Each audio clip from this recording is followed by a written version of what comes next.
Well, hello, and thank you for being here, and most importantly, for starting your fellowship journey. For those of you who don't know me, I'm Nova Peris, and my mob are Yaru from the West Kimberleys, Lunga from the East Kimberleys, and I'm a member of the Bunich clan of the Gagaju peoples of the Western Arnhem Land region, beautiful Kakadu National Park. And although I was born here on beautiful Larrakia country, I also played a bit of sport in between my sporting life thus far. I'm absolutely thrilled to host this information session on behalf of the Winston Churchill Trust. But firstly, in the spirit of reconciliation, we must all acknowledge the traditional custodians of country throughout Australia and our ongoing commitment and connections to land, sea, and our communities. We pay our respect to the elders past and present and extend that respect to all Aboriginal and Torres Strait Islander peoples here today. And to our non-Indigenous brothers and sisters, a big hello to you. And thank you for your solidarity. As I host today, I want to acknowledge that I'm here on Larrakia country. I pay my respect to their ancestors, past and present, and to our emerging elders. I'm sure most of you all know pretty much what the Churchill Fellowship is about, and we will hear more from our guest speakers this afternoon. But for those who are new, a Churchill Fellowship is an opportunity to travel overseas for 4 to 8 weeks to explore a topic or issue that you are passionate about. The Winston Churchill Memorial Trust was formed in 1965 with the principal objective of perpetuating and honouring Sir Winston Churchill's memory by the awarding of the Churchill Fellowships. What I love about it is that you don't need to have an academic qualification to apply. In fact, you don't even need to have finished school. You can do a Churchill Fellowship on any topic, provided there is a benefit to Australia and your community by bringing back your knowledge and or your skills and sharing it. To apply, applicants are required to complete and submit an application from the 1st of March to the 1st of May. Applicants may then be shortlisted for an interview. Those that have been awarded and completed a Churchill Fellowship are called Fellows. So before we begin, we need to do some housekeeping for our audience. Tonight's session will be focusing specifically on arts topics. However, fellowship topics are incredibly diverse and broad, so it's okay if your topic doesn't quite fit under this umbrella or anything like the speaker's topics tonight. Before we get started, we'll just launch a quick poll now and get a sense of where you are all from. So thank you for that.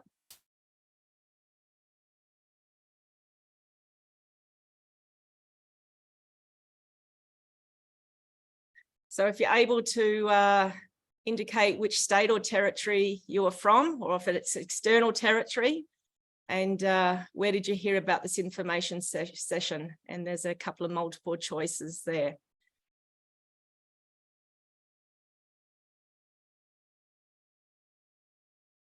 So hopefully whilst you're all doing that, I shall continue.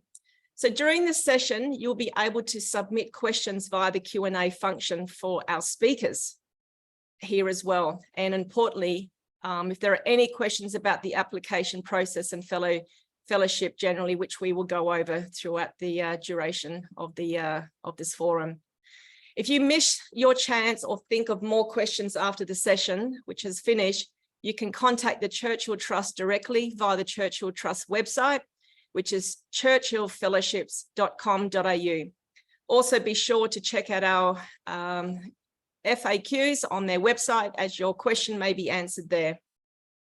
We're aiming to wrap this up in just over an hour, so let's jump right into it. First up, I would like to introduce the Chief Executive Officer of the Winston Churchill Trust, Mr. Adam Davey, for an overview. Over to you, Adam. Thank you, Nova, and thank you everyone for attending. My name's Adam. I'm the CEO of the Winston Churchill Trust, based here in Ngunnawal Country, Canberra, and I would also like to acknowledge Australia's First Nations people and pay my respects to elders past, present and emerging. Some of you may not be aware that Professor Tom Calma is a patron of the Trust, and he's also been a bit of a driving force behind our Indigenous Churchill Fellows network. So that's something that I think is important to be aware of. We do have quite a growing network, and it's something that you might like to engage in at some point. So quite often I'm asked about the history of Churchill Fellowships, and I think it's important to understand that. And Nova did a fantastic job. I think she just nailed it in terms of what a Churchill Fellowship is. I'll give you just a little bit more detail. Obviously, Sir Winston Churchill is very well known. When he resigned as British Prime Minister in 1955, he was 80 years of age. He'd served under 5 reigning monarchs, survived 3 wars. He'd been a writer, an historian, a journalist, an inventor, a painter. He even won the Nobel Prize for Literature in 1953. So as you would imagine, there was a widespread desire to honour Sir Winston and capture the essence of his public service, his inspiration, his intellect, and even his humour for generations to come. And we accept that, of course, Sir Winston, like many people of his time, was not perfect. And I think it's worthwhile having a read on our website. We've commissioned some essays that really explore Winston Churchill through a contemporary lens. And in fact, Tom Karma has written a really good essay that I would say, if there's one that you read, please read that one. Anyway, I think when Prime Minister Menzies announced Sir Winston's death to Australians in January 1965, he simultaneously announced a national fundraising event which would be used to establish the trust. And our job, as Nova said, is to award Churchill Fellowships. But that was quite a special occasion. It still remains one of Australia's most successful one-day door knock appeals. So there are over 220,000 people participating in that door knock appeal. And I still run into people today who were either part of it themselves or they went with one of their parents. And around $4 million was raised, and believe it or not, banks actually opened on a Sunday so they could take the money. I don't think we've seen that again in history, probably won't. So it was a significant event, but really Churchill Fellowships are like the people's fellowships, because it was the Australian people that got behind this concept of supporting people from all walks of life to travel overseas, to learn new things and bring that knowledge back. And that's the story, where the money came from, and we're a living legacy to Sir Winston Churchill. In fact, it was his idea, this concept. He was asked in his later years, and he said he wanted something a bit like the Rhodes Scholarship, but for people from all walks of life. And so here we are. I think for this session, it's interesting to know, if you didn't, that in 1967, we awarded our first Indigenous person a Churchill Fellowship, Max Daniels, who was from Northern Territory, and that was our second year of operation. So right from the very get-go, and I'm really pleased to see last year almost 10% of the Churchill Fellows we awarded identify as Aboriginal and/or Torres Strait Islander. So I think that's a pretty good sign for us, and hopefully for people attending tonight, that's an encouraging sign as well. So I guess getting to the point of, what does a Churchill Fellow look like? Well, hold a mirror up. Have a look at it. Could be one thing you do. Really, people who apply for a Churchill Fellowship are the sorts of people who are passionate about making a positive impact in their community. There'll be something that they see that they think could be done differently or done better, and they're wanting to learn and look further afield overseas to learn about how they've done things differently there and come back and see if they can make a difference here in their community. So it doesn't have to be a change for the whole country. It could be a change in your community or in your sector where you work or your particular interest lies. And in terms of the Churchill Fellowships themselves, it's much more than like an overseas sort of study program. It's an opportunity for you to become an expert in your field or the area of interest you're in and make a real impact in the world. So it's not an academic scholarship. As Nova said, you don't even have to have finished school to be eligible. We don't care, if you've got a PhD or if you didn't finish year 9. That's not the purpose of a Churchill Fellowship. It's not a funding grant. There's an amazing amount of freedom that comes with being a Churchill Fellow. So everything's paid for. You book your travel through a travel agent. We work out how much money you need to live on your fellowship travel, on your journey of 4 to 8 weeks around the world. and you're given that money and you're given the power to choose where you stay, what you do with it, what you eat. We don't want you to come back and then acquit every cent. That's yours. You kind of choose your own adventure. So I think we're pretty unique in that regard. And that's what makes Churchill Fellowship very transformative for people. You hear Churchill Fellows say all the time that it was a life-changing experience. And I think a large part of that is the freedom that comes with being awarded a Churchill Fellowship. So Churchill Fellowship doesn't need to comprise formal research. You know, you can just be meeting people and observing best practice, you know, asking them questions, looking at how they do things. You can undertake a course, you can learn new skills. There might be a course overseas that you can't do here, so you can go overseas and learn something new. It is for overseas travel between 4 and 8 weeks, and you take that in one continuous journey. But there are some important changes which I'll cover off shortly, which I think you might be interested in potentially, depending where you live. We've awarded over 4,500 Churchill Fellowships since 1965. And each year we aim to award around 100 more. So that's quite a lot of people that can get a Churchill Fellowship. We might, in a normal year, pre-COVID, we were getting 1,000 to 1,100 applications. So sort of 1 in 10 chance, which I reckon is not too bad. Last year we did have a lesser number of applicants, and I think that's because we're just coming out of COVID and travel is just starting up again. But Churchill Fellows travel the world on the widest range and depth of topics, and they bring back to our country everything from information to networks to projects to products to ideas to innovations, all things that help make our country stronger. So you need to be 18 by the time applications close, and you need to be a citizen or a permanent resident of Australia, and they're really the main qualifications to apply.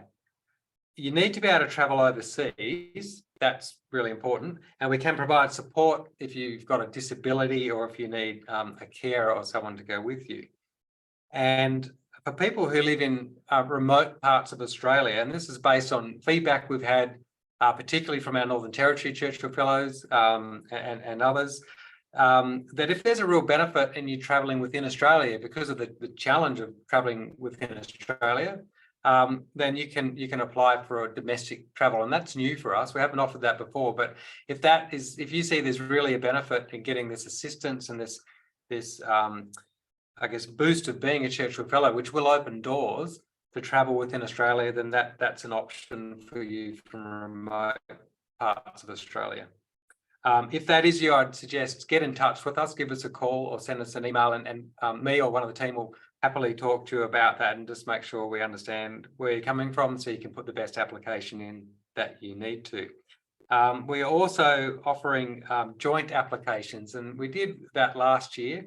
And the reason we're doing this is particularly where the proposed Churchill Fellowship project is primarily on issues that are First Nations business. And what we want to see is First Nations people doing that work. So there might be cases where you have a non-Indigenous person and an Indigenous person who together want to work on the same project, in which case we are able to award a fellowship to both of those people, but they work on the project together. Now that's an exception in relation to First Nations issues. Typically a fellowship is an individual award, but again, that's come from strong feedback and consultation. We think this is a good thing to do. And last year we did award a joint fellowship to 2 people from Western Australia. If you're undertaking tertiary studies, so you might be at uni doing tertiary studies, that's okay, but your project can't be used, your fellowship can't be used to complete those studies because it's got to be a separate thing. So Churchill Fellowship is a standalone thing. In terms of your project, it was funny last night, I was getting lots of questions, and I think it was maybe the same person who couldn't quite believe when I said it can be on anything. It's like, what about this? Yes. What about this? Yes. What about this? Yes. So if you've got a project in mind, if there's a benefit, if you can talk to someone and say, look, this would be really great for our community if we could do, if we could make candles better, or if we could solve homelessness, or if we could, whatever it is you're thinking of, then we're open to it. So we literally don't set limits on the topic. So it is pretty amazing in that regard. You do have to demonstrate that, you've been exploring that topic in Australia, though, and you know what's going on. So what we tend to say is that a successful Churchill Fellowship applicant will be someone who's kind of already the expert in what, and they go overseas, they undertake this fellowship, and they become an expert in how. So, you know, if you know what's happening in Australia on the issue, you'll be able to say, look, I know that they're doing things in, you know, Germany or in Canada or somewhere, and they're getting different results. They're doing it differently. I just want to go and learn more about that because I think we can do that here or something like that here. Then that's the kind of thing we're talking about. You don't need to do a project that's related to your job. So, you know, quite often that's the case because people say, look, I'm in a job where if I go and do this and come back, I can make a difference. I can influence, I can get things happening. That's fine. But you might also have something that might be in the arts or something else where you do it in your own time and you're really passionate about it. That's perfectly fine as well. So, you know, I said before, choose your own adventure. It is, you design your project. You come to us and convince us about why your project's important, where you want to go, who you want to see, what you want to do. You will notice when you apply, we have what's called sponsored fellowships, and some of those are someone's left a bequest in their will, and they've said, look, I'd love to donate some money to the trust, and I want to see people do fellowships on these particular issues, and that's fine. We've got some active, you know, departments from government and individuals who are generously sponsoring some fellowships. They want to see people apply in particular areas. You don't have to worry about that too much. If you apply for a fellowship and we think you match one of those sponsored fellowships, we'll consider you for it, but it won't rule you out of being considered for a general fellowship. So don't spend too much time worrying about that one. It's just additional opportunities that could arise. You do need to apply online. Applications open on 1 March. You won't see the form on the website yet, but all the information you need is there. So if you have access to the internet, go to our website, churchillfellowships.com.au. There's a menu button that's called Become a Fellow. Now, I recommend highly start there, have a look at the information, and then think it through. And then if you have questions, you can come to the trust at any time. We do have, for those of you that haven't seen the results of the poll, who are from the NT, we actually are doing a face-to-face information session on the 9th of March in Darwin. I think that's at the Hilton. So if you're at this session and you're from Darwin, you might want to have a think over a few days and have some questions. You could come along to that session as well. And we are trying to organise a session in Alice on maybe the 10th or 11th. So that information will be on our website, and we'll try and promote that as much as we can as well. So this year there is something new on the form. So on the issue of the online form, it's one of those ones where you can save it and come back, save it and come back. So really, I would advise starting early. As soon as the form is available, get in there and have a play. Don't leave it to the last minute. This year, you'll also have the opportunity and be asked to do a 60-second video pitch. And you won't need any special technology, just a camera and a microphone like you're using now. And the software is in the whole form and the process. Basically, we'll ask you to tell us a little bit about yourself, tell us a bit about your project, why it's important to you, and what you think the benefit will be to the community. So if you're not really great at writing applications, you'll also have that video as a chance to get your message across this year. You're going to need 2 referees. So someone who knows you personally and someone who is an expert or well regarded in the topic that your project or proposed project is on. Again, that happens through the online form, so they don't have to write one. But what you do need to do is get in touch with them early, make sure they're going to be around, and they do it. The biggest hurdle the applicants face every year, they call us on the day that they're due and say, oh, my referee hasn't done the reference. You've got plenty of time. They don't close till 1 May. So that's a really good tip I can give you is find out who can be your referees early and make sure that they're on the ball. So in terms of your itinerary, this is the deciding, you know, what country do you want to go to, what city, what organisation do you want to meet with, what person do you want to meet with, what course do you want to do, all those sorts of things. You need to spend time thinking about that carefully. The trip is between 4 to 8 weeks.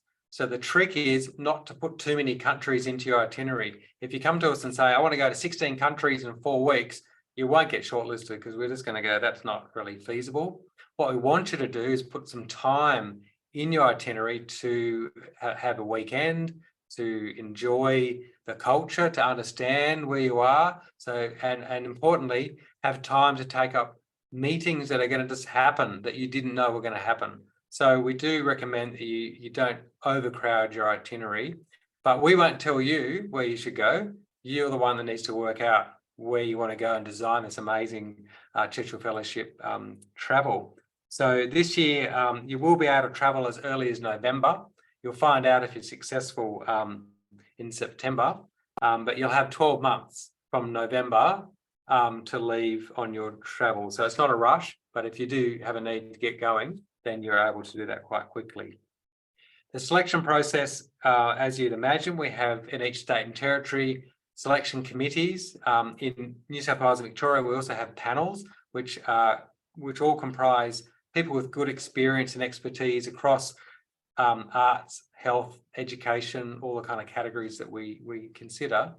And in New South Wales and Victoria, there's a first and second interview. So if you're lucky enough to get shortlisted to one interview, you might then be lucky enough to make it to the final interviews. In the other states, we just have a shortlisting process and then an interview. So it's a bit like going for a job in that sense.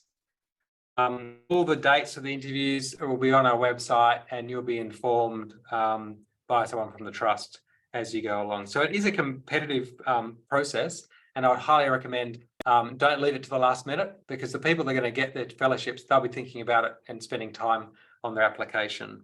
But don't, let that put you off. I think if you're here tonight, you've made the first step. Just a little bit of advice in relation to the selection criteria. So when we're assessing applications, there's kind of two halves to it, the project and the person. So in terms of the project, you can see on my slide here, we do want to understand what's the compelling reason for you to do your project. Is there like a burning platform? Like, why now? Is now the right time? Is it the best time? And specifically, how will your knowledge or skills that you gain on your fellowship benefit the community? Who will it benefit? Why will it benefit them? I talked about your itinerary. You need to, convince us of your need to travel overseas, have a really clear focus on who you want to meet, what you want to learn. And I think it's okay to go, look, I don't know what I'm going to learn exactly because I haven't been there, but you need to know who you want to meet with and why. And in terms of project achievability, so we want to understand and feel confident that you're going to be able to achieve what you set out to do. So, be realistic about what you think you can do with your project. And the second half of the criteria is on the person. So why you? Convince us that you're the right person to undertake this project. How are you best placed to come back and implement some kind of change or influence others? Don't just tell us, look, I write an article in a journal, because these fellowships are worth around $30,000. We want more than an article in a journal. We want you to tell us that you're going to come back and meet with people. You're going to really be committed to this. It's a start of something bigger than just the fellowship. You will be required to provide a report when you come back, and that doesn't have to be a written report. It could be a podcast or a video if you're creative. Really, we want to know that you're going to disseminate or share those learnings with other people.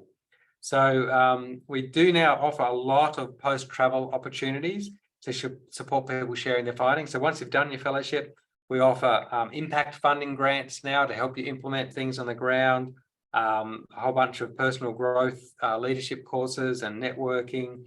All those sorts of things are available to fellows. So it's not just one trip. So just to be clear, it's not a junket or a holiday. It's a lot of hard work that is an investment in you and your passion and your energy. This year, for the first time, we're going to be bringing the 100 successful fellows into Canberra for a day in early October. And that'll be a great chance to meet people and build new networks right from the very start. And we'll do some training there as well. So remember, it's a very competitive process. Churchill Fellowships are prestigious, well-funded, hotly contested. They open doors and they're transformative for you as a person. So don't be shy, put a lot of effort in and you may be rewarded. You can apply more than once. So don't get put off if you apply and you don't get one. Many Churchill Fellows get it on their second, sometimes their third attempt. As I mentioned before, we've got a really small but friendly team here in Canberra. We're always happy to talk to you and answer your questions. So on that note, I'll hand back to Nova. Thank you very, very much for that, Adam. And that was incredibly encouraging to know that I guess 1 in 10 applicants are First Nations people. So yeah, wow, that's fantastic. So again, I know we've got about 5 or 6 questions in the Q&A section, and we're going to get to those after listening to our next 2 guest speakers. So again, I encourage everyone to pop your questions about anything to do with the application process or fellowship generally, and Adam and I'm sure our keynote speakers will get to those questions towards the end. So next up, I'd like to introduce our first guest speaker, Alphonsus Shields, who was born and grew up here in Darwin, beautiful Arikea country. He is of mixed First Nations heritage, being both Aboriginal and Torres Strait Islander, and he might want to introduce where his mob are from when he introduces himself. He is currently employed as a Senior Constable with the Northern Territory Police in Australia. Alphonsus' passions and focus are advancing First Nations peoples to promote into senior government positions across all forms of government.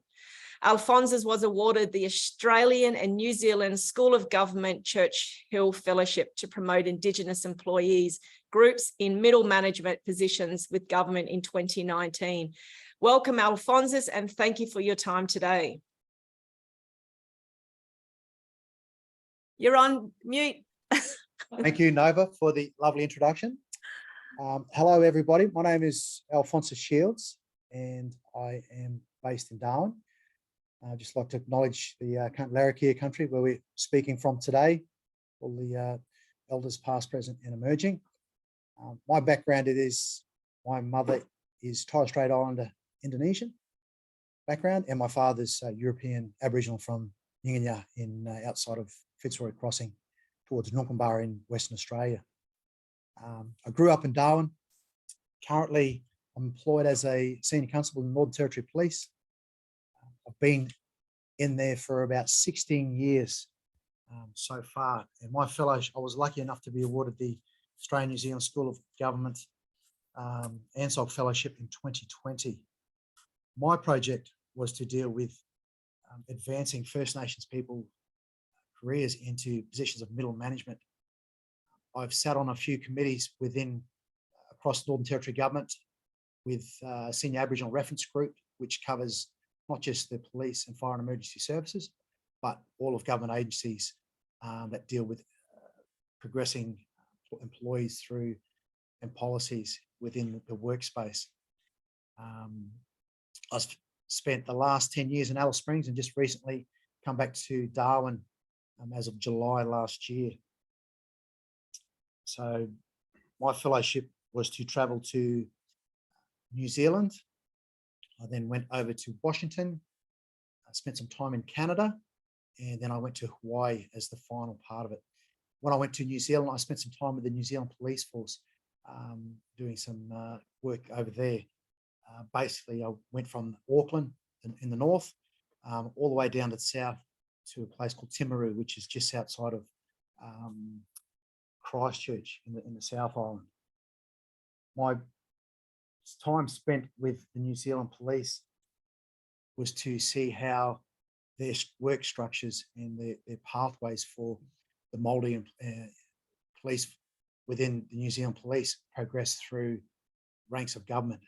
Just to give you a comparison, in the Northern Territory, we have targets for the Northern Territory Police Fire and Emergency Services that are set across all of government for Aboriginal employees to progress through positions of middle management. In New Zealand, their highest ranking member of the police is a Deputy Commissioner, so he sits at the top of his hierarchy.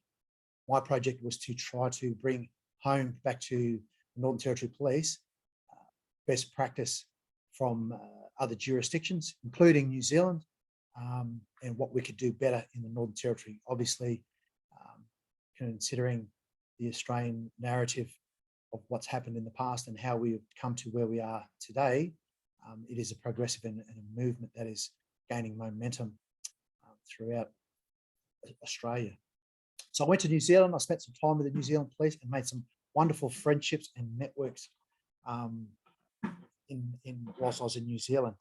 And just a quick funny story was we went to Christchurch as part of our last leg to fly out of Christchurch to LA to the next leg. And in my rush to get to the airport, I've left my laptop in the screening point. Who would have thought? And there was some wry smiles, and I felt a bit embarrassed to have to ring my colleagues from the New Zealand Police Force that I'd only met the week before, and their graciousness and warm, friendly nature was they were able to get it back to me in Australia. However, they sent it to me in December, and I got back here in early January, and it didn't get here to the end of January. So the postal service from New Zealand to Australia was a little bit slower than what I'd expected, but I got it back, and hence back to the report writing and stuff like that. The next leg that we went from New Zealand, we went to Washington, where we were to meet the Office of Hawaiian Affairs, which is a statutory authority from Hawaii that deals with First Nations Hawaiians and presenting the concerns and the progression of Native Hawaiians into American society. Unfortunately, we were unable to meet them in Washington. So that leg was, we had a virtual meeting, and then when we got to Hawaii, the last leg, we met up with the CEO of the organisation. In Washington, it was great to see the home of democracy, and some of the comparisons to Australia, just walking through some of the Smithsonians and the museums and seeing the Declaration of Independence, something that a young man from the Northern Territory who had never been exposed to those sorts of experiences, and that the Churchill Trust had afforded to myself, I will be forever grateful and take that into my memories for life. From Washington, we went to Canada, and we met with the Crown Indigenous Royal Affairs Department, which deals with First Nations people in Canada. And we had some meetings with the different government departments and how they advance their governance of getting people into positions of middle management. And there were some comparisons that I made which were very interesting, which will be in my report, of very similar to Indigenous Australians of what we face in our own in employment and in our workspaces. We also visited Vancouver, and we spoke to some of the police forces in Vancouver. Vancouver is similar to the Australian police forces, where they're sort of like a contracted department, whereas you have in Australia the Australian Federal Police and your state or territory police. You have the Royal Canadian Mounted Police, which are like our federal police, and then the state police can be like a contracted police force. And they have some very inherent same sort of social issues that we face in, I say, in Northern Territory, because we have a high demographic of Aboriginal and Torres Strait Islander people, and some of our social issues are very similar to what they face in Canada. The last leg we had was going to Hawaii, which we met with Office of Hawaiian Affairs and the CEO of the organisation, and seeing the plight of the Hawaiian people and how they had never ceded sovereignty to the Americans. However, they are in the process of building systems in place to benefit them for generations to come. And it was very humbling to see, like the Canadian side of the fence, how we, as Indigenous people, we try to make better our communities by what we can do. I believe my role as a police officer, a little bit of background, I may have been a little bit naughty when I was a young fellow, like any sort of young person growing up, but that never stopped me from becoming a police officer and trying to make a difference. And my whole reason, I've been in the police for the last 16 years. I've gone through the system where I started as an Aboriginal community police officer and worked my way through to the rank of constable, but it never stopped me. My background or upbringing, and that's the biggest thing I suppose I can put to potential fellows, is that do not think that you are not good enough or you cannot do this. Anyone can do this. Doesn't matter your background, where you come from, what you've done in the past. It doesn't have to be related to your work like my fellowship. However, there are a lot of other great causes and initiatives that can be brought forward through the fellowship to highlight our progress through what's coming on into our society in Australia in the narrative. So that was Hawaii. We came back to Australia, and it was good after 7 weeks away to come back, and terra firma. We landed in Sydney, and the first thing we smelt when we arrived at Sydney Airport was the smell of coffee. I hate to say it to our American brethren, but the coffee in Australia is pretty good. And the smell of coffee at Sydney Airport was delicious. We met up with the ACT fellows. They had a committee AGM in Canberra, which was great. Coming back to Australia and having completed the part of my travel, and then to be invited into a warm, welcome environment was very humbling, and to make new networks and connections with people that I had never met, but to know that we had all taken that journey as a fellow, and that's what we had in common from that point onwards. Just give you 3 highlights from my stories. When we went to the New Zealand Police, we participated in a recruit course where their first 3 days of their recruits, which were 50 people picked out of their community, that had, there might have been some Māoris, some Pacific Islanders, some Caucasian, European, Indian, and some Asian people in that group. So there was a diverse group. The first 3 days is that they go to a marae, which is a ceremony house, or as part of their culture.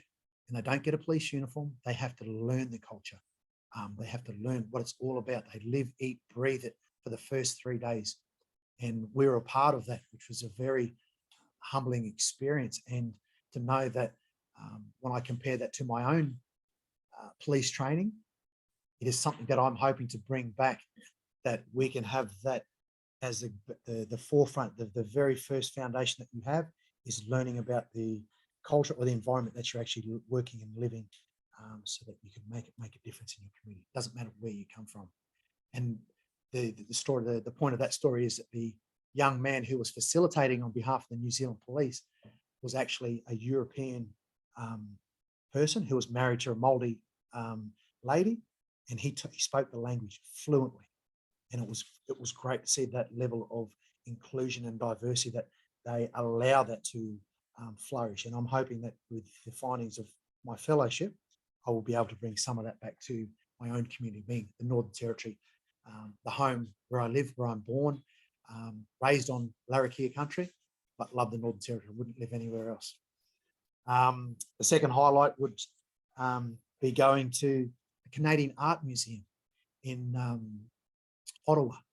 It's great to see that some of the art, I had goosebumps just looking at some of the art and some of the stories that are very in contrast, very comparative to the Australian narrative, what happened to First Nations people. So that was quite a good experience. I'm not really a sort of art focused person, but my partner who dragged me along to it, I actually found an appreciation that I thought was good. Like if you can see the painting behind me, which is from Hart's Bluff, and my partner worked out, she's Caucasian, she worked out at the Hermansburg police station for a while, so she collects art. And that bringing together of two cultures with the artwork and seeing the artwork in the Canadian Museum gives you a sense of, as Aboriginal and Torres Strait Islander people, it's a talking point that we bring together. We can share those experiences, doesn't matter where you're from. And looking at those artworks in the Canadian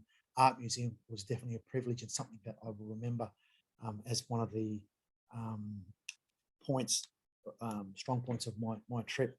We also got to go to some of the traditional Māori lands in Rotorua. So Rotorua is built on natural geysers, steam geysers, and the water was freezing. However, my friend who's a police officer in New Zealand invited us out on a boat. He's got a big, large boat, and we had a day on the water, had a picnic out in the water, and you jump into the water and you have to swim close to the warm water to stay warm in the cold water, otherwise you freeze. And it was such a lovely, fresh experience that I will never forget. I was surprised at the warmth of our host, the sense of family amongst people that I'd only just met and that I still keep in touch with via email. The positive impact that my fellowship will have an interest to create an awareness of what we can actually do and the goals that we can achieve. My fellowship, since coming back, I have had people within my workplace ask me, how was it? What did you do? X, Y, and Z. And it's really good to share some of those stories about encouraging people. Well, it may not be work related, but you may have an interest that can make that difference. The best thing about being a fellow, I've found, is like the camaraderie and the family and the support that you can obtain. One piece of advice, for my preparation for my fellowship, I did know that I started the process. I saw Adam, there was a post on Facebook, social media. The power of social media is so powerful. And I saw a post on Facebook while I was in Alice Springs, and I attended the session. And there were about 30 or 40 people there on a Thursday afternoon. And I spoke to Adam, and I spoke to another lady from Alice Springs who was a fellow, and it piqued my interest. And from there I applied, and I had a few interviews, and my project was specific to work. However, my passion is to try and get, because of more Aboriginal and Torres Strait Islander people in positions above sergeant, where you can actually make some cultural change within my own organisation. That was a part of that. So I can encourage each and every one of you guys that are thinking about applying, shoot the questions through. We'll try to answer them all and give you as much insight as we can, and get down to the information sessions in your particular region. Thank you, everybody. Oops. Wow, thank you so much for that, Alphonsus, and I'm sure everyone else would agree how informative that was, and inspirational as well. And you know, we do have a high level of incarcerated, you know, I guess numbers of our mob up here, and it's so good for someone like yourself to have gone overseas firsthand to experience things and to bring back positive things that can have a big impact on the lives of our fellow Territorians up here. I know that there's a few more questions that's gone in there, and I've even written a few down for you, so I can't wait to get to them later on this evening. So our next speaker I'd like to introduce is Donisha Duff. So Donisha has dedicated most of her life to improving the lives of others, with a strong background in health, education, and youth support. Donisha is also of Aboriginal and Torres Strait Islander heritage, and I'm sure she can fill us in on her background lineage there. And so Donisha, and I've known her for many years, and can attest to the fact that she's had more than 20 years of experience in health policy, planning and management, and currently works as a Chief Operations Officer at the Institute of Urban Indigenous Health. Donisha was awarded a Churchill Fellowship in 2015 to investigate chronic kidney disease programs for Aboriginal First Nations people. Over to you, Donisha. Thanks, Nova. Can I first start by acknowledging the traditional owners of the land? I'm on beautiful Quandamooka country and paying respects to elders past, present and emerging. I've got a bit of a slideshow here because I think it's important to get a feel of some of the photos which really resonate with some of the highlights. I applied and I was a Churchill Fellow in 2015. I was a Bob and June Brickett, sponsored Churchill Fellow, which focused on health specifically. And over 5 weeks, I visited New Zealand, Hawaii, the US, and Canada to look at really essentially what I could learn from what was the experience of other First Nations communities with managing chronic kidney disease, and also what sort of programs were they focusing on to stop the flow flow-on effect that we're seeing right now, actually. So I'll just move forward. In terms of the planning and the development of, and thinking about the project that I was going to do, it generated from my actual work and my career. And for me, it was looking at, who would I visit overseas? What would I do? Where would I go? And when would I go? So thinking about those things when you're planning, but also, when you're successful, when you're actually booking your trip as well too. So I started off looking at other kidney organisations in similar First Nations countries who had similar experiences as we do in Australia. So really looking at Kidney Health New Zealand, Kidney Society of Auckland, and there is a federation of kidney organisations. So really getting, a sense of the contacts there, Kidney Health Foundation of Hawaii as well too. And then looking at, other preventative or community-based Aboriginal-led organisations that I could visit. So, the Urban Indian Health Institute, that was in Seattle, Vancouver Native Health Society in Vancouver, which was very much like a primary health Aboriginal community control health organisation. And then the First Nations Health and Social Secretariat in Manitoba, which was dealing with a lot of the communities on reservations.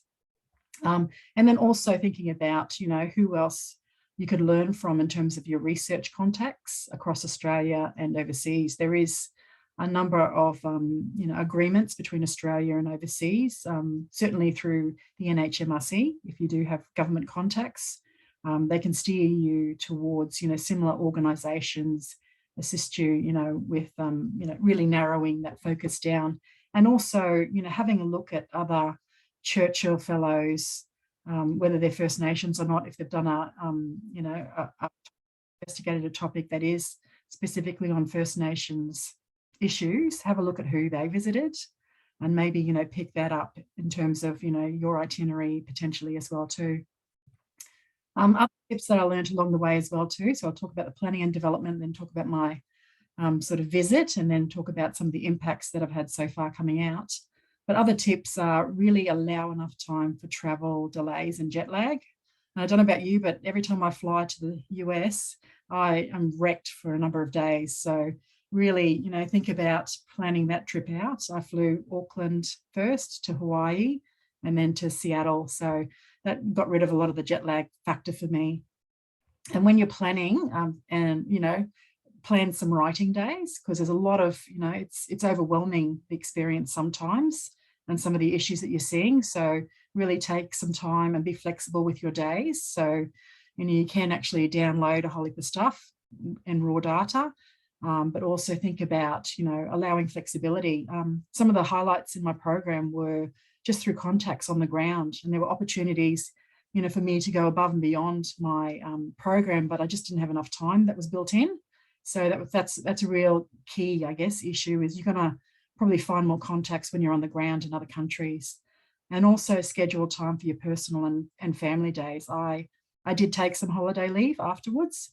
So I ended up, doing a bit of sightseeing as well too, which is allowable under the Churchill, which is really good to experience.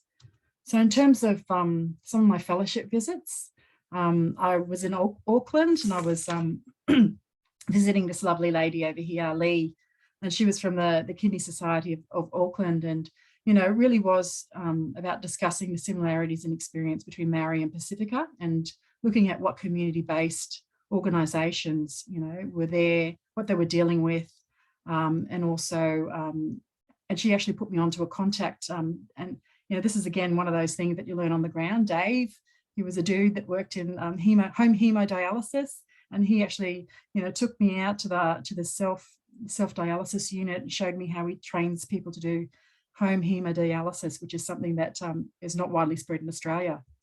So you have those kind of experiences that you just got to go with. Again, that group of people, were from the First Nations Health and Social Secretariat in Manitoba. Tim on the left has come back to Australia now. He's a First Nations guy in Manitoba. He worked for Food Matters, so an organisation that was working with people on res communities to really look at seasonal ploughing of the ground and planting of food. So they've got a constant food supply, which is one of the issues and risk factors that contributes towards end-stage kidney disease. So, you know, some really great visits. The actual highlight for me, though, was actually meeting Barbara and Clarence Nepanak.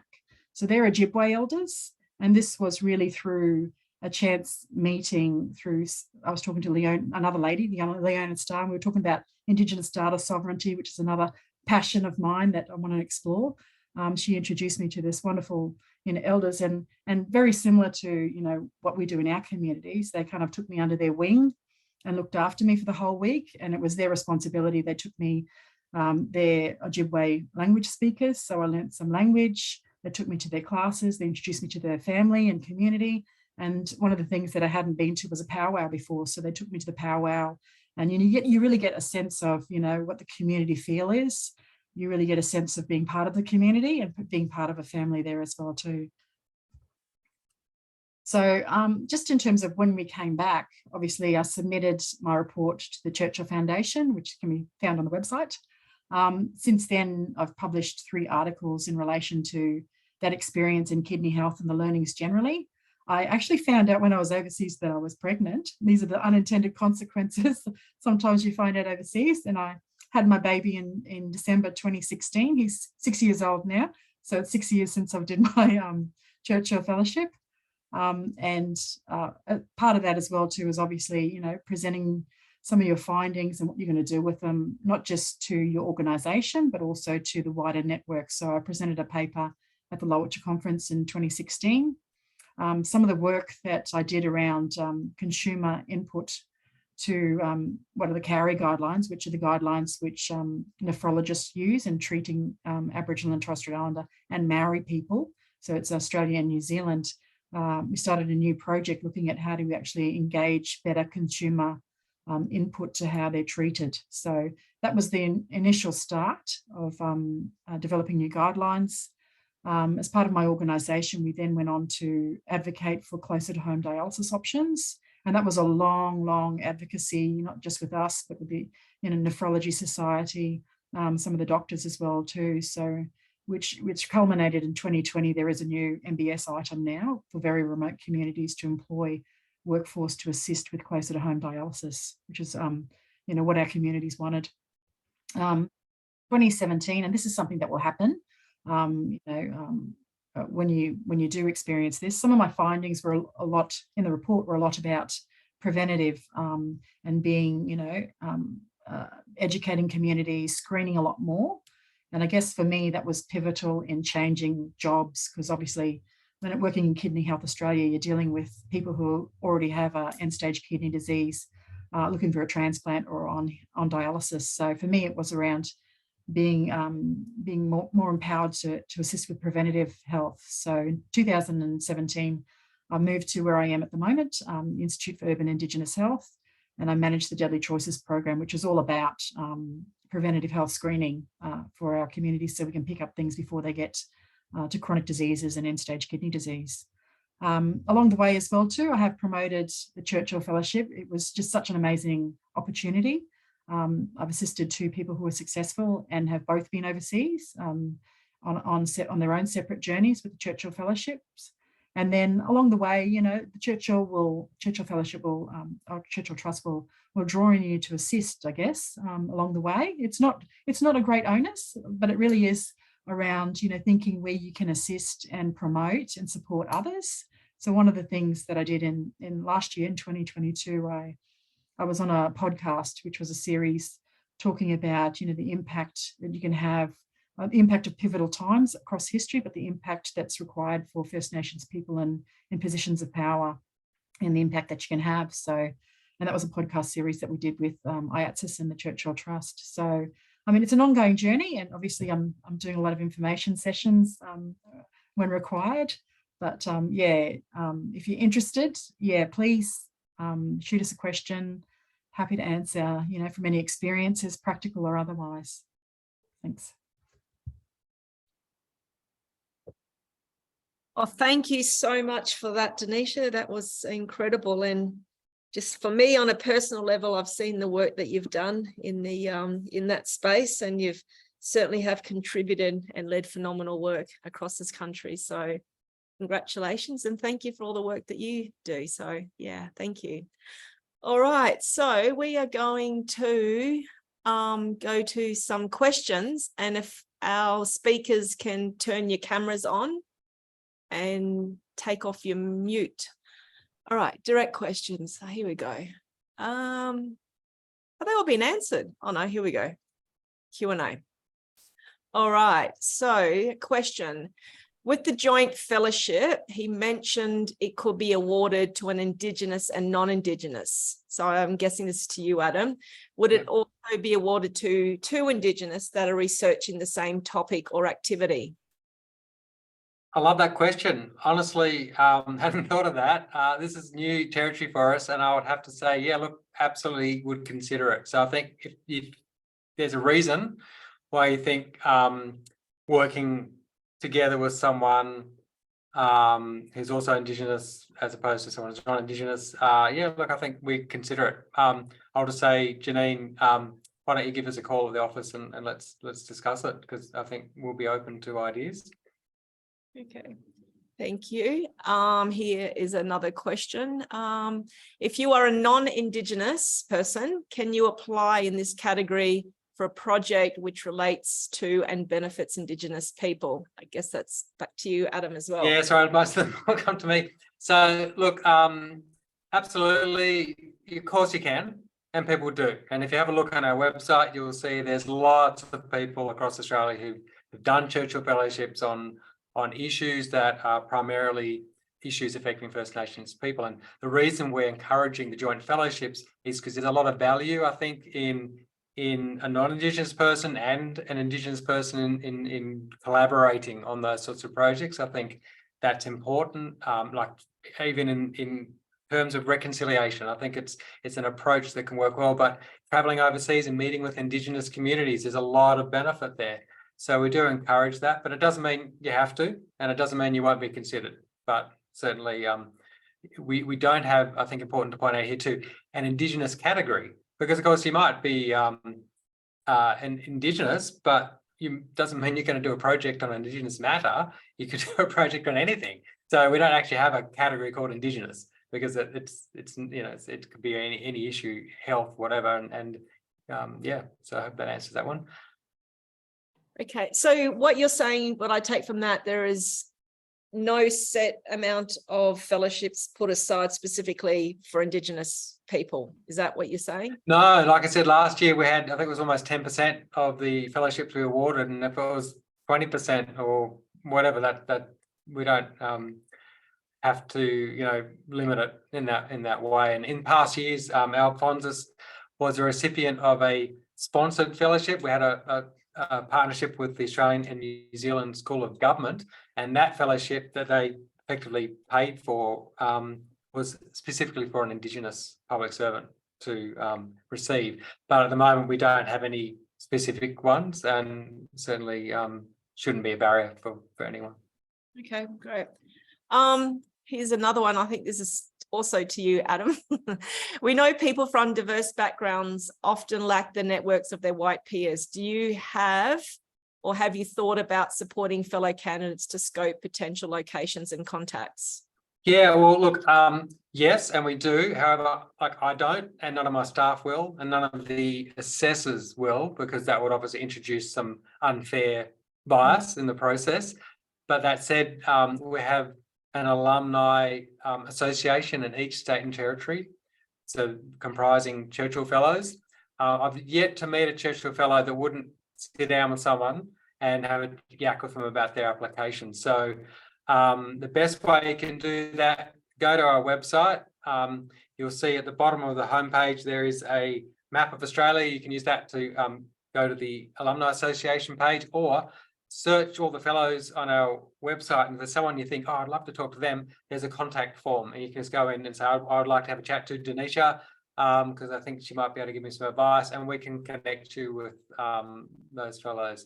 And particularly our Indigenous Churchill Fellows Network, that's what they're keen to do. So if we can make those connections, we can support people in that way with Indigenous or non-Indigenous fellows. Okay, here's a question. I know you can do joint fellowships between two people. Our topic of interest may mean we need to include an Indigenous woman and man, but we also need to send a non-Indigenous person along with them. Would you consider 3 people? I don't know, convince us. Again, that will be a first, but I'm not saying it can't happen. Again, I think contact us, if there's a compelling reason, then that sounds like it might be a bit exciting. So yeah, talk to us. Okay. Did we want to go over any of the answered questions, or these answered questions that they put up on your website for people to look at? I mean, there was one there about, I have a disability and would need to travel with the family member care. Is that an issue? Yeah, and it's not, we'll cover the cost for a carer, absolutely. So that's a good question. And we have a section, I'll put a link in the answer, accessibility and inclusion on our website. So if that's, you have a look at that page as well. Okay. There was a question here that was answered. I was unsuccessful last year. Do you have tips on how to review my application, what to look at? Maybe we could throw that to Donisha and Alphonsus to see how they would answer that question. Ladies first. Thanks. I guess, like for me, this I applied for the Churchill twice. I was living in Canberra the first time when I was unsuccessful.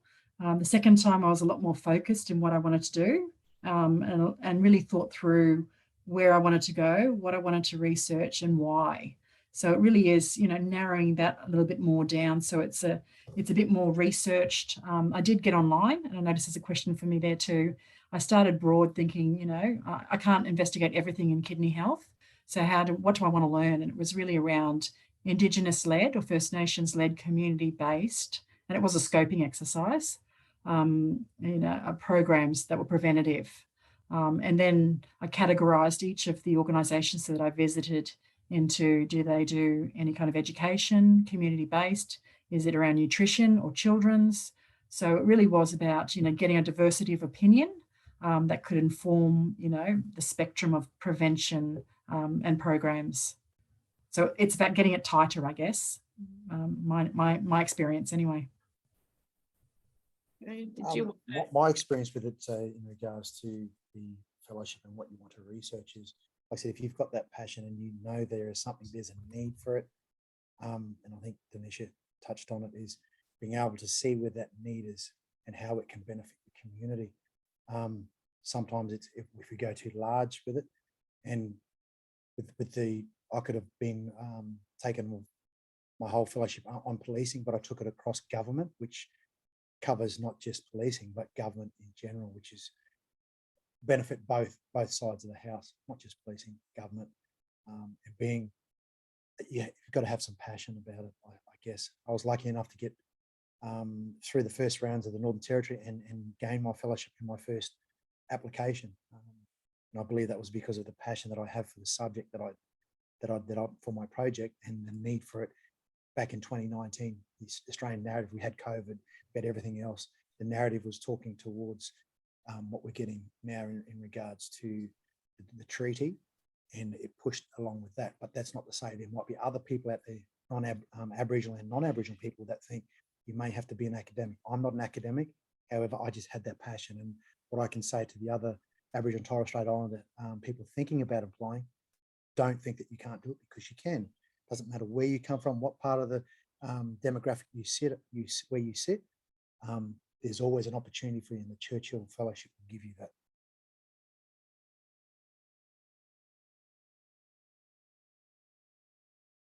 Oh, you're on mute, Nova. Unmute. There we go. Thank you for that, Alphonsus. Here's a question for Donisha. When you're thinking of your topic, did you have to consider how broad it was and what you wanted to achieve? Did you have to narrow your focus, or did meeting the people you did help you change the question you were asking yourself when you started having those conversations? And I think it is about it can be broad, because what I did was a scoping, looking at what other First Nations communities were doing overseas. But I did test, I did test the approach and the research with other people. So to say, you know, do we do this in Australia? Like, is there any sort of information that we don't have? You know, other people that, you know, in the kidney society that I was working at, and another Indigenous, the only other Indigenous nephrologist, to say, is this worthwhile? Is it beneficial? What can I learn? So it is really around refining what can you actually learn overseas, and it can be broad like scoping. But again, you know, you do get taken into different directions when you are overseas talking to other people, and you've just got to let that germinate as it happens. Okay. Here's a question, an anonymous one, might be to you, Adam. If you don't know an Indigenous person well enough yet to plan to travel with them 4 to 6, can they be included later?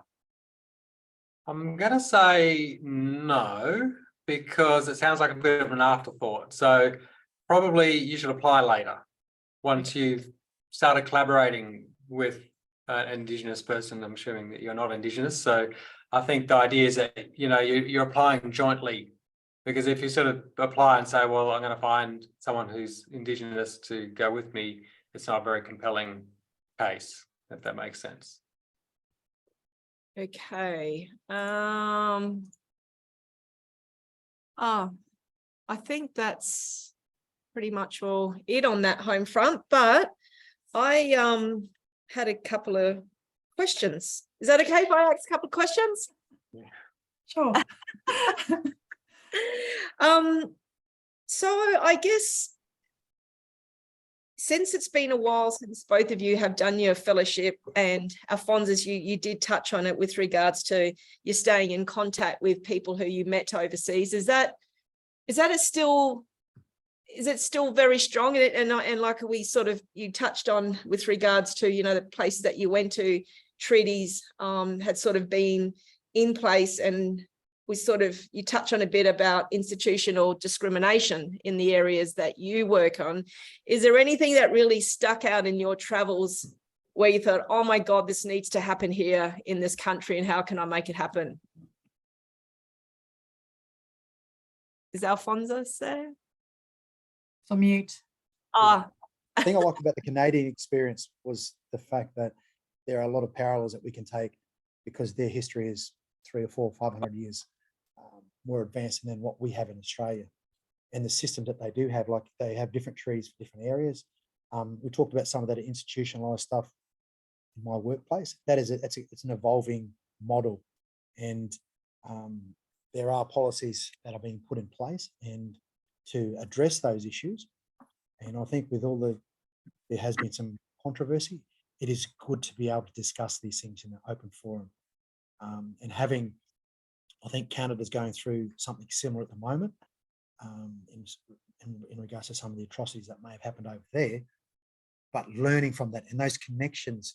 I can send them emails and they'll answer my emails about bits and pieces that were whilst I complete my paper, which is good. And you wouldn't expect that someone that had met me for 2 or 3 days to be able to have that connection. But it's great because some of these people that I did meet were First Nations as well. So I think across the world, First Nations people have this inherent ability to connect with one another. It doesn't matter where you're from, whether it's Māori from New Zealand, First Nations from Canada, or the first Native Hawaiians.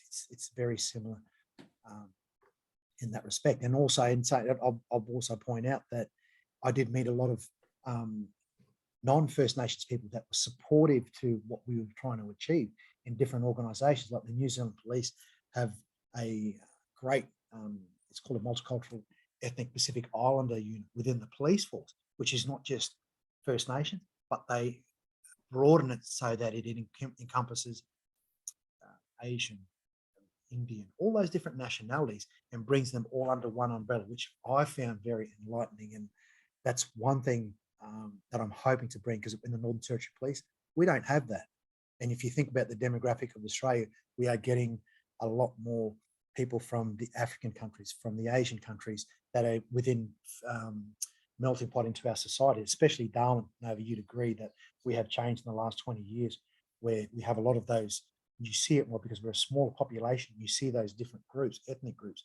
And I think that's where, as Aboriginal people and First Nations, we can bring that whole part together. And that was one of the most exciting parts about my trip. Great, thank you for that. Donisha, did you want to touch on that as well with regards to there's something that stuck out so well overseas, and you know the connectedness that you still have with some of the colleagues that you and I think this is, you know, it's intermittent because it's been 6 years, but it is really the data sovereignty and the Indigenous data sovereignty stuff. That was a conversation that I had overseas with the Aboriginal Canadian guys, because they were really thinking about ownership of their data, particularly on res communities, and you know some of their health data as well too, like who owns it, what can it be used for, and negotiating that with governments. And that started becoming, you know, more so an intellectual academic, but also a practical wave here around First Nations data. And we did start having a conversation around the Australian New Zealand data registry, which is the registry that has all of the kidney health data. It's sitting in a repository. Like, how was that treated? How was that given to third parties? Do we need to put a cultural framework around that and ensure that it's interpreted right? You know, one thing, because it can be quite sensitive, but then also, you know, how it's released. You know, do we have a say as First Nations people over the release of that data and the use of that data? So, you know, that started a conversation, and it's still going on here. And it is, you know, it's complex, but, you know, you've got to start somewhere and have those conversations to manage that information for us. Great. I think that's all the questions, and we've sort of gone over a little bit over time, but is that code for wrapping up now? Adam, is there anything you want to say? Yeah.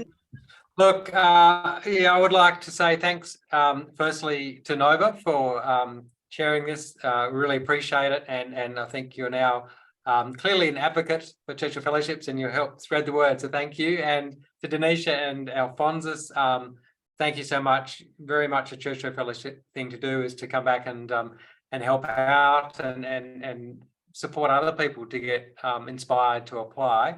And to everyone who's attending tonight, well done. Like, it's a big step just to come in and find out more. That tells us you're interested. So I think continue that journey and back yourself. Thank you. And thank you very much to everyone. And you never know, my mind was ticking over thinking, oh my God, I'd love to do this. And so You might apply. I might have to apply. And that sort of leads me now that, you know what, you're actually never too old to shoot for the stars. So, and finally, in wrapping up this session from me personally, big message, which already has been repeated. If you have a passion for change or a passion in having a positive impact on the lives of our fellow Australians, I urge you to apply. This could be life-changing, not only for yourself, but, you know, for those people whose life can be impacted or affected by your study. So lastly, thank you very much to our speakers and to all our attendees. You can also attend any of our other information sessions being hosted throughout February. Just visit the Churchill Trust website for more dates and details, and any other information sessions can be made available later on. Once again, I encourage you all to apply for a Churchill Fellowship, and applications open on the 1st of March. Thank you once again for attending, and enjoy your evening. And until we meet again, have a good evening and see you later. And I say bull bull. Thanks. Thank you. See ya. Yeah.